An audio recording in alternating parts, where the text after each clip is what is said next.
Bonjour et bienvenue sur NetPric, afin que vous ayez les connaissances principales dans la lecture de plans. Ce cours évidemment ne se veut pas exhaustif. Qu'est-ce que le dessin technique? Eh bien, le dessin technique, ou aussi appelé dessin industriel, est un langage figuratif pour la représentation, la communication technique, la conception et l'analyse systématique. Il est utilisé principalement dans des domaines comme les génies mécaniques, dans les bureaux d'études et les bureaux de méthode, et dans les génies civils comme l'architecture. Première partie, les différents types de dessins. Donc premier dessin, le schéma de mise en situation. Le schéma de situation est utilisé pour mettre un système étudié en évidence dans son environnement. Donc le premier type de dessin, pas souvent utilisé, mais qui permet de voir globalement un objet dans sa situation. Deuxième type de dessin, le schéma technologique. Le schéma technologique est une représentation simplifiée d'un système. Il permet plus facilement de comprendre son fonctionnement. Donc c'est utilisé beaucoup dans les études d'assemblage afin de lire très facilement les mouvements. Troisième type de dessin, le dessin d'ensemble. Le dessin d'ensemble représente exactement la réalité. Il peut être utilisé pour comprendre le fonctionnement et monter l'ensemble. Donc là on est dans le cadre d'un assemblage de plusieurs pièces. Et enfin, un dernier type de dessin est le plus utilisé, le dessin de définition. Donc le dessin de définition est la représentation d'une seule pièce. Elle est entièrement cotée pour permettre sa fabrication. Donc c'est le dessin principal en mécanique. Donc deuxième grande partie, le cartouche et la nomenclature. Donc il est utilisé pour enseigner toutes les informations utiles à la lecture. Donc la première partie, la nomenclature, où l'on voit toutes les pièces du système avec leurs références et leurs nombres, leur matière et les indications possibles.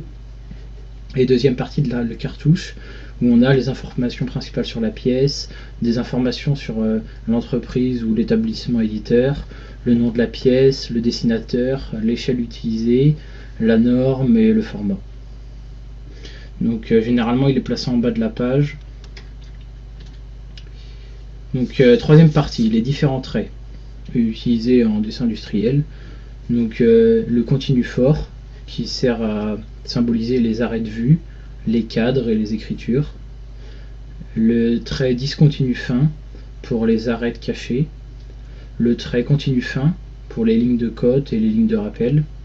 Le trait mixte fin pour représenter un axe. Le trait continu fin à main levée pour symboliser les limites de pièces ou les limites de vue. Et les doubles mixtes fins pour les pièces voisines ou les positions limites. Donc quatrième partie, la projection orthogonale.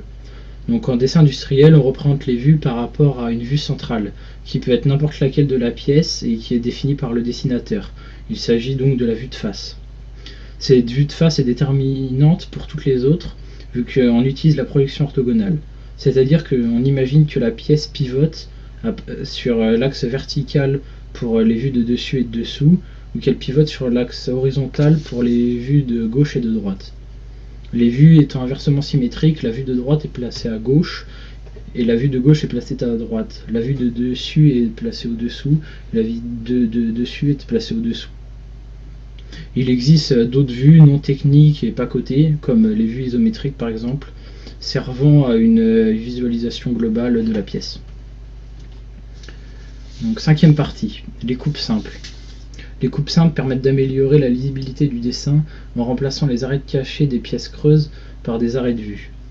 Donc pour exécuter une coupe simple, il suffit de choisir un axe de coupe, donc ici l'axe A.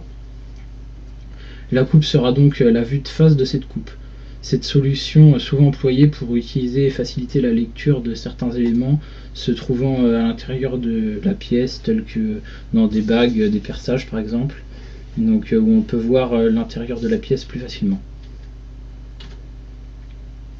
Sixième partie, la représentation des filetages et des taraudages.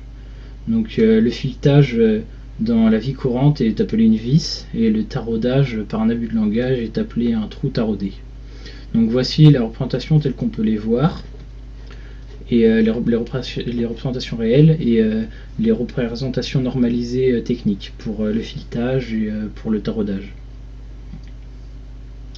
Donc pour le vocabulaire, on a le pas. Le pas, c'est la distance entre deux sommets de filet, et ça correspond aussi à la distance de translation pour un tour. Donc si par exemple on a un pas de 1, donc 1 mm, car par défaut en mécanique toutes les unités sont en millimètres, si on a un pas de A, cela veut dire que si on tourne un écrou de 1 tour autour d'une vis, on fera 1 mm. Si on a un pas de 5, en un tour on fera 5 mm, etc. Donc le diamètre nominal, donc sur la vis il correspond au diamètre extérieur, et sur l'écrou il correspond au diamètre du fond des filets.